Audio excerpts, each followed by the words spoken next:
All right, we are back with another edition of Terminus Sports. We have to have a tag because if not, it doesn't seem right. All right, it's game week. It's finally come.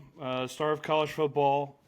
Thursday, I think, is one of the first games. Tech and Colorado play. There's a couple of other games that, who cares? But Tech and Colorado is the one I'll be watching. Me too. Doesn't really matter. The game that matters to us and people watching this is going to be Georgia versus Marshall. All right, let's get into it. Well, first, before we get into the game and talking about Kirby's press conference and everything, let's talk about the 9-game SEC schedule because as soon as we recorded the last episode, it came that was breaking news that next it was the next 30 minutes after we got off the session. So let's talk about that for a minute. I think it's really dumb. I think it's short-sighted. But that also means that the SEC is one or two things are going to happen in the future.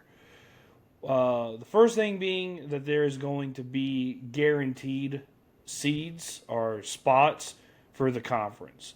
And that would be the Big Ten and the SEC, more than likely.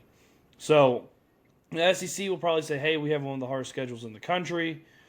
Go look at Georgia's 2030 schedule. They got Clemson, Ohio State, and then they add another SEC opponent. That's that's a hell of a schedule right there. Now Ohio State could back out; we're a ways away from it, but still, that's a tough thing. So they could do like 4 to 6 teams in the playoff, or, and I think this is more likely, there's going to be an expanded field again in the playoff, and probably more than likely you're going to get a combination of both. I think it was a really dumb decision. I think it was pressure. And I think you're devaluing, sorry, not devaluating, devaluing the conference.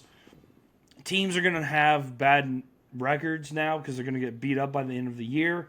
And really, the playoff now is even more of a crapshoot with a 9-game schedule. I think it's as a SEC homer, I think it's not a great idea.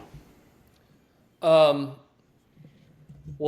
first of all, I think everybody saw this coming after Destin, right? I Yeah. think the handwriting was on the wall. So I think it was just a matter of when it was going to be, and it's going to be next season. Um, Look, if the committee does not value strength of schedule, which they did not seem to place as much value on strength of schedule the first year, and maybe they're thinking they're going to fix that with the seating. I don't know, but I don't think they value the strength of schedule and the gauntlet of the SEC and the grind of that.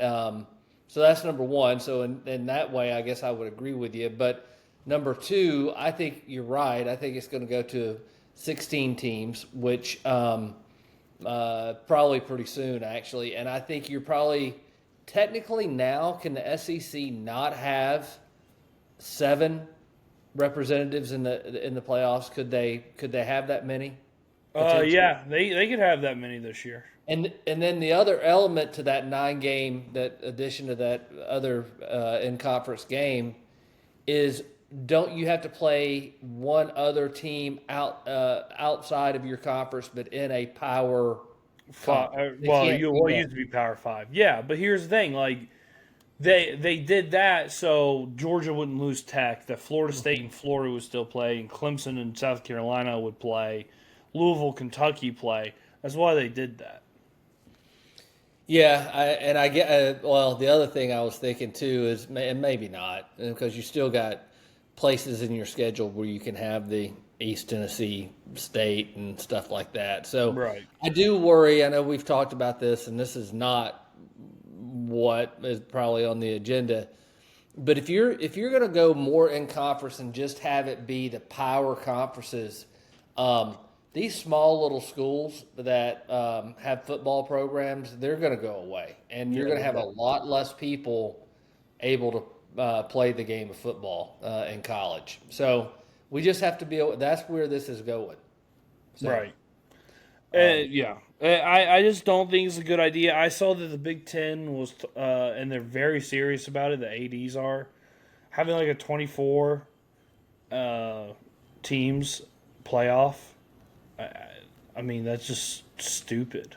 I mean, we've talked about this before, and it's not going to change every year. There's not 12 teams that legitimately can win a national championship. There just No. isn't. There's probably, I mean, let's face it. There's probably 3 or 4 that have a legitimate shot at winning.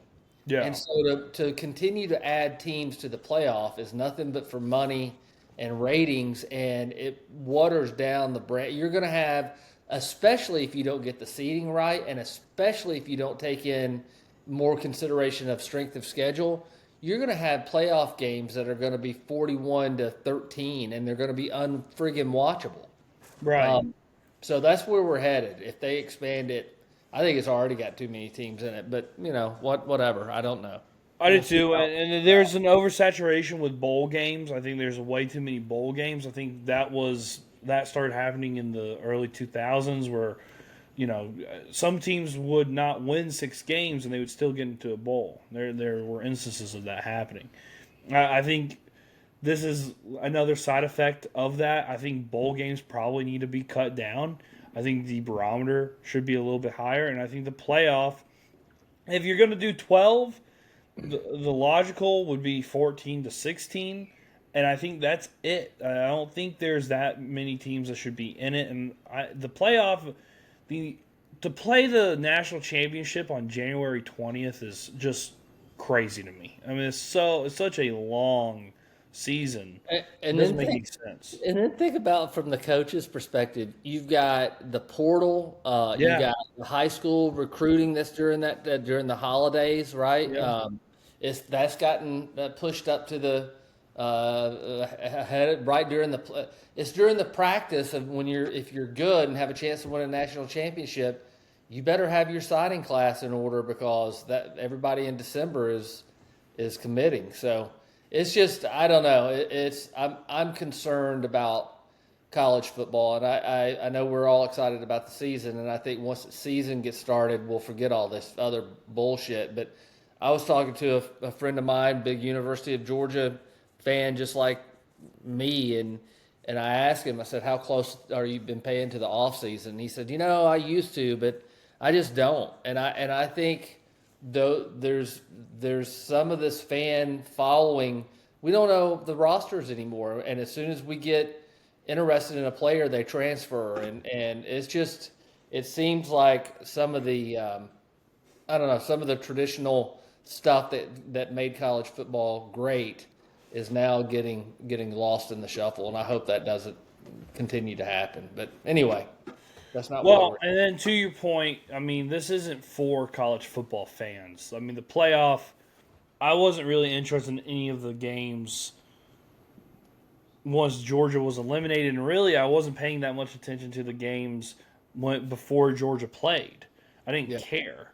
So these are only for casuals as a small fan base, because they're trying to get Joe Pensacola in Boston to watch college football. He doesn't give a shit about LSU and Mississippi State. He has no clue about it. So why should he care? And it's all just stupid. But anyway, there goes that conversation. We always end up talking about the death of college football. Not the death. It's just changing. That's all. Yeah. All right. Well, I lost my notepad. All right. Anyway, let's talk about Georgia game against Marshall. Decent weather. I think it's going to be it's going to be like 80, partly cloudy. It's City of Commerce Day. So that part, that's a positive, right? The last couple of days have sort of felt like early fall. So yeah, weather should be nice. It's always a good time to spend a day in Athens is game day. So super excited. Weather should be nice. So expecting a good turnout, and we'll see what we get. So to your point about the transfer portal and everything, I, I used to know like a player from Marshall because they're like a small program, but they were good and they would be on TV on like a Thursday night, and you would see like a guy who would flash. And you'd be like, oh wow, that guy's good. And then you'd see him in the NFL, and you'd be like, oh yeah, that's the Marshall guy, like Chad Pennington, just to name one guy. I have no idea anything about Marshall. Like I know nothing. And I don't think the Georgia coaching staff knows that much. I was Yeah. listening to Kirby's press conference, and he was talking about so many transfers. He said it's 2 and 3 deep on the depth chart. These are transfers. So evidently, and I only learned this from listening to Kirby's press conference. They had a new coach that came in, and so a lot of the old players left whenever there was a coaching change, and so Right. the all new coaching staff, and all new team essentially. So he doesn't really know what how to prepare, but he made a good point in his press conference. Is we're preparing against ourselves. That's the standard every week. So Yeah. I mean, this type of game is really does Georgia execute what who's a ball player, who's not, who's in the starting lineup. We're much more talented than Marshall. This isn't Notre Dame. We should win unless I don't know how you lose this game honestly. But if you go it out, would be analogous to Appalachian State beating Michigan. That's what yeah, it would be yeah, analogous. exactly. So if you go out, execute, tackle well, run the ball well, catch the ball, which I know is hard after last season. I'm so glad to put last season to bed. But to see what happens, I think Georgia should win comfortably. To me, my biggest thing, and I think if you've been watching the previous episodes or podcasts, you'll know what I'm looking at. I'm looking at the lines of scrimmage. I don't really care. I mean, it's going to be exciting to see Zachariah Branch. It's going to be exciting to see Noah Thomas. And what does Dylan Bell look like in a slot? What does, C.J. Wiley and Talon Taylor and Ethan Barbour, how they all look, Elias Williams. But to me, it's about the offensive line. Who's starting? Is Juan Gaston going to be that starting right guard? I think is where they have him right now. Is he going to be the starting right guard? How does the offensive line shake out? And then defensively, all I've heard this offseason was how great our defensive line was. It's young, it's inexperienced, but they're really good. Let's see that and be dominant. So those are things that I'm going to be paying attention to. One last thing before I go, and I know I'm going long here, but if you remember the 23 season, Georgia started out very similar to this season, the schedule wise. It was 2 cupcake games and then the SEC game.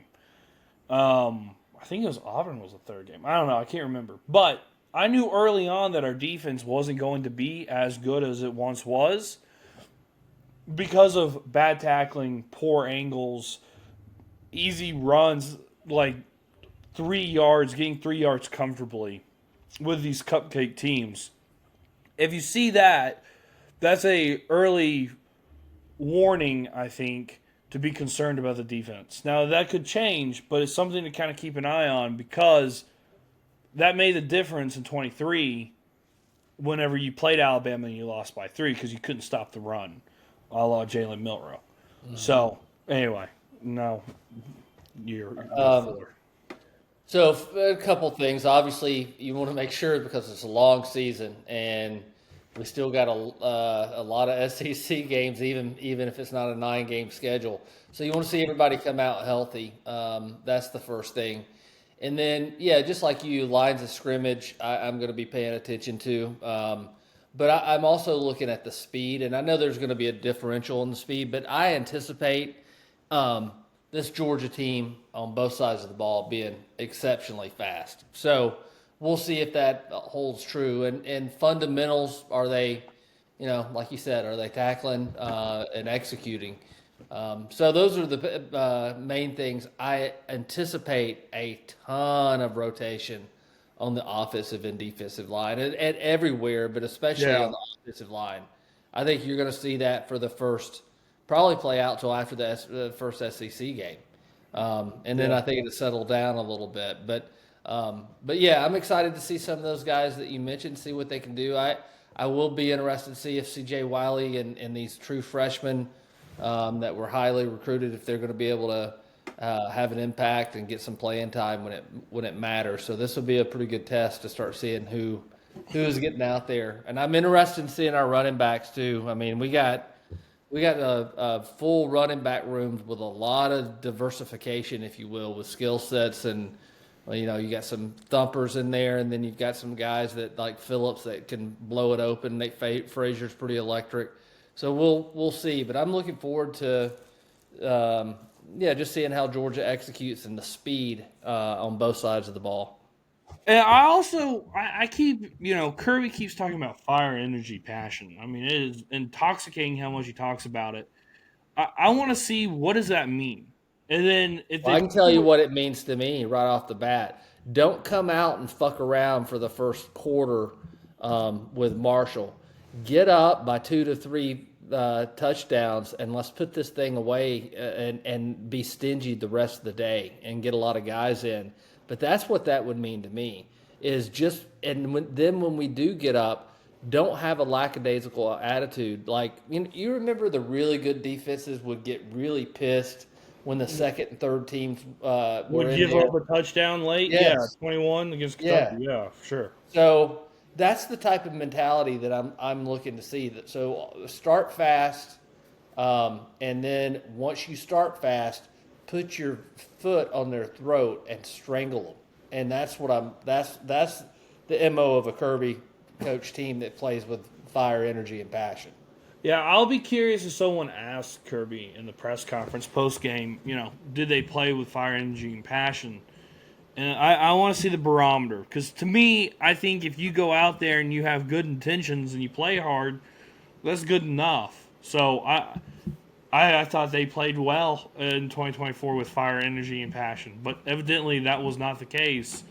So I don't know. I don't know what that means. I don't know how you measure that and what's the barometer for it. But it'll be interesting to see what Kirby says after the game and if they do that. All right, I guess we'll do. I mean, this is a ridiculous exercise in stupidity here.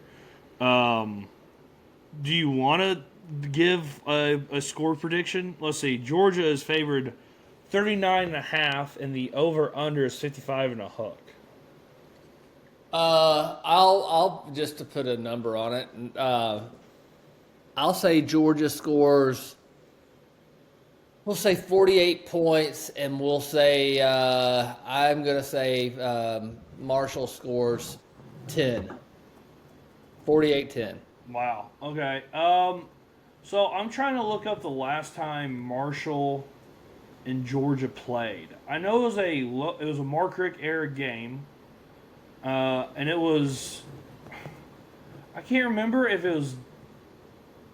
I know they played them.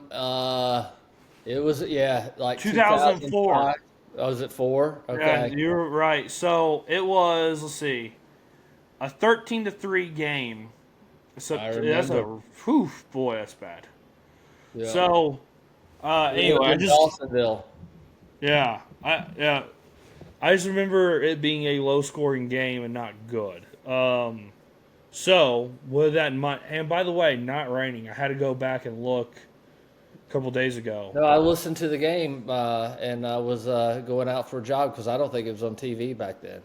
Probably not. Yeah. Yeah. All right.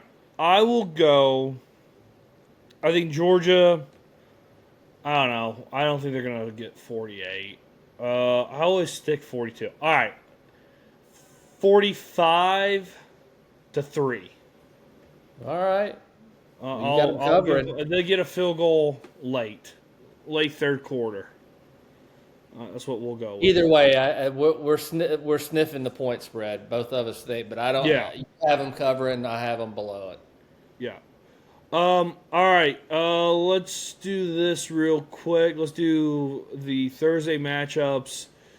There's really nothing to write home about on Thursday. SEC wise, Missouri plays Central Arkansas. That's a barn I'll burner. watch. Eh, It's fun. I'd rather watch paint dry. All right, Friday you got Baylor and Auburn goes to Baylor on the road, 8 o'clock on Fox. Shout out YouTube TV for getting in a beef with Fox right when college football and NFL season start. Good job, guys. Auburn is favored by 2.5. I'll take Auburn. They've been talking enough shit. Plus, they've got 9 national championships. Who can argue with that? Well, that's also true. It's hard to go against Auburn in this, but they're on the road. Waco's tough. It's an 8 o'clock game. I'll take Baylor to cover. I'll take Auburn to win. So they win by 1. All right. Tech goes to Colorado. Dion. Tech is favored by 4.5. I don't know who the starting quarterback is for Colorado. It could be Julian Lewis. Oh, the kid from Carrollton? Yeah. Okay. Huh. I'm not 100% sure on that. But Tech, Colorado, split national champion in 1990. So your pick on that? I think Tech's gonna put their foot up Colorado's ass. That's what I think. I think Tech is gonna be sleepy good this year. I will take Tech and I'll take them to lose. I'm pulling for Dion for the first time ever. I'll pull for Dion and the Buffs.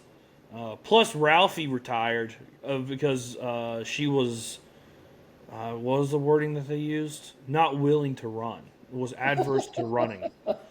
So now our new I'm starting Ralphie. to be like her. Maybe I need to retire. I'm adverse to running too. So the new Ralphie's coming in. All right, Big Noon, Texas and Ohio State. Ohio State's favored by 2.5. That's kind of crazy. I think Ohio State wins that game. Really? Yeah, because it's at home.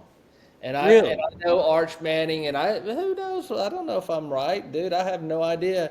I think Arch Manning starting against Ohio State at Ohio State, and Ohio State's got talent, and so I feel pretty good about that. I think Ohio State beats them. I'm gonna take Texas. I think Ohio State should be a good team this year. A lot of question marks. They have a freshman quarterback, or not a freshman quarterback, but a quarterback that hasn't played that much.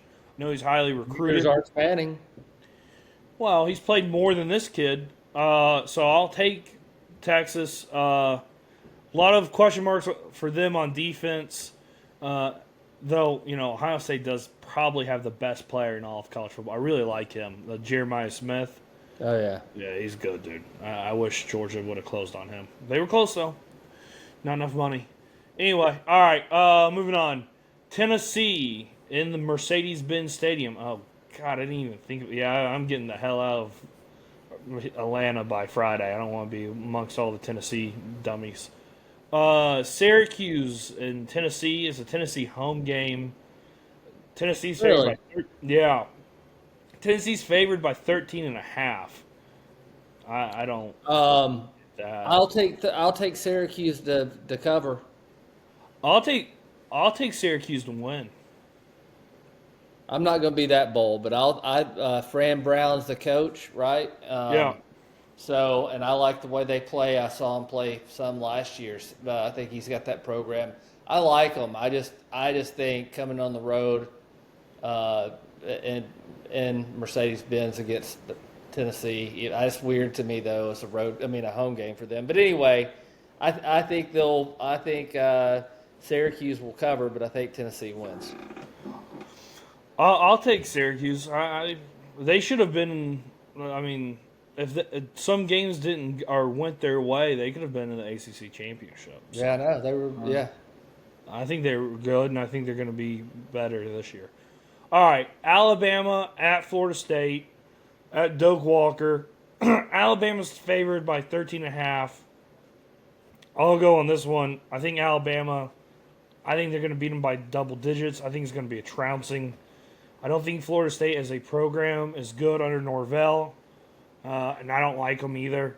So I'll take Alabama. I'll take Alabama too. I don't have any confidence in how he's. I don't know whether what kind of guy he is. I just don't think you can build a program that way. So yeah, I don't have any confidence. I think Alabama prove something. They'll win that one pretty easily. Yeah. LSU at Clemson. Clemson's Death Valley. Clemson is favored by 3.5. Clemson's favored. Yeah. Dude, a lot of people the dark horse picked to win the national title is Clemson. I know. You want to go first? Yeah, I'll take LSU. Okay, well, to win. We're on the opposite end of this because I'm going to pick Clemson. I think Parker Woods is really good, or Peter Woods, sorry. I think TJ, whatever his name is, number 3 for Clemson, he's a hell of a ball player. I think Brian Kelly, the offense for LSU should be pretty good. Opening games with LSU has been a disaster. I forget the last time they won an opener. He will, dude. If he loses this game, he's already on the hot seat. But you talking about it's going to get those people are going to be pissed if he loses this game. And I got to, Clemson's at night. That's not an easy place to play. It's one of the harder places to play. I agree. I don't think Clemson should be that intimidating to an LSU playing in an SEC conference. It shouldn't be that intimidating, but I would not be shocked if Clemson bites them and wins by 10 or more. It wouldn't shock me that much. You want to pick Cal versus Oregon State? I have no idea. I'll take Oregon State. They're favored by 2.5. Well, I'll just go opposite of you just because I don't know. Sunday. What a great Labor Day. College football's great, man. It's fantastic. Sunday at 3 o'clock at Mercedes-Benz, Virginia Tech, the Hokies, and then 13 South Carolina. South Carolina is favored by 8.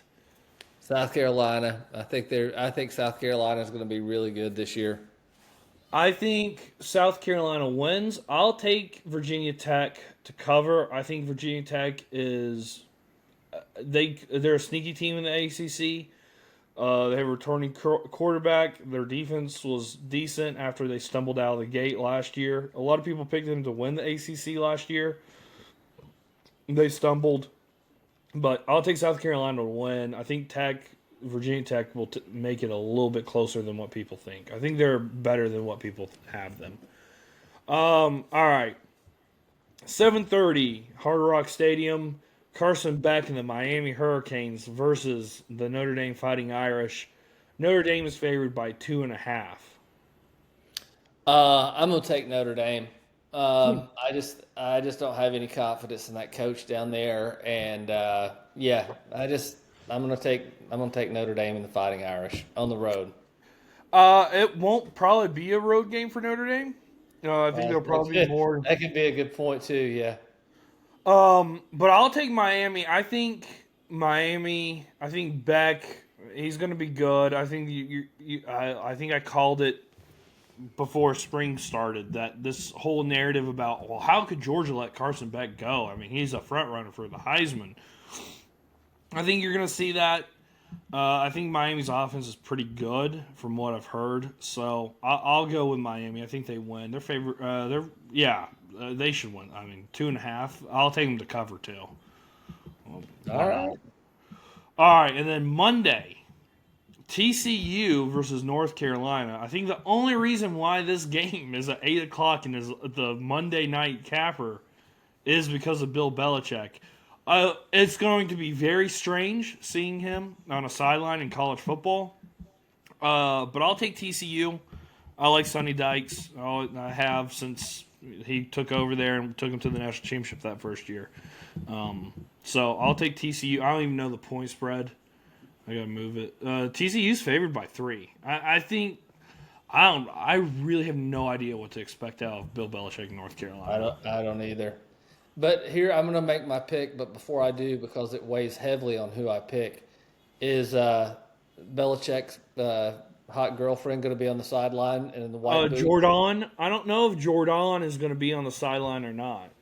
Well, considering that she's may be on the injured reserve and not on the sidelines, I'll pick TCU. I don't know what Belichick's doing, to be quite honest with you. It seems like, and I could be completely wrong. He could be coaching with it. I don't think that's going to translate well to college, and I think he could be out over his skis a little bit. So we'll see if I'm right. Yeah, I don't know. I don't know what to expect. I have no idea. I don't know anything about North Carolina. I know they got a bunch of transfers from like little tiny schools. And he was the first one that I heard of, and his other colleges started doing it, and he hired a general manager. Yeah, it's And scouting and all that. It's like it runs like a NFL. It's Michael Lombardi. It's the dude that used to do player personnel with the Patriots. Interesting. That whole, by the way, the whole staff. I think Ernie Williams is there at North Carolina, and if you know anything about the Patriots, Ernie Williams was like the black magic figure. He was the puppet master behind the scenes with the Patriots. He, by the way, Ernie's been with Bill Belichick every place he's gone. Wow. So I have no idea, but we'll see. I don't know. All right.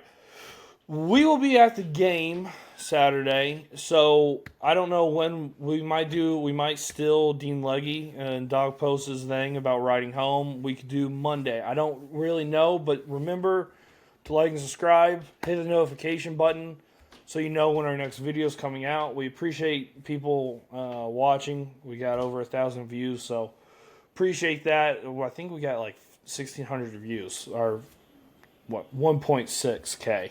Sorry, no, 1,600 views. Wait, no, that is 1,600. That is 1,600. It's been a long day. Who cares? Numbers. Math should not be part of this podcast. No, it will not be. So, appreciate everyone. Remember to like and subscribe. Follow us on social media at Terminus Sports _ATL. That's on TikTok, Instagram, and Twitter. And do you have anything before we say our goodbyes? Nope. Go Dogs. All right, go Dogs, and we'll see you on the other side.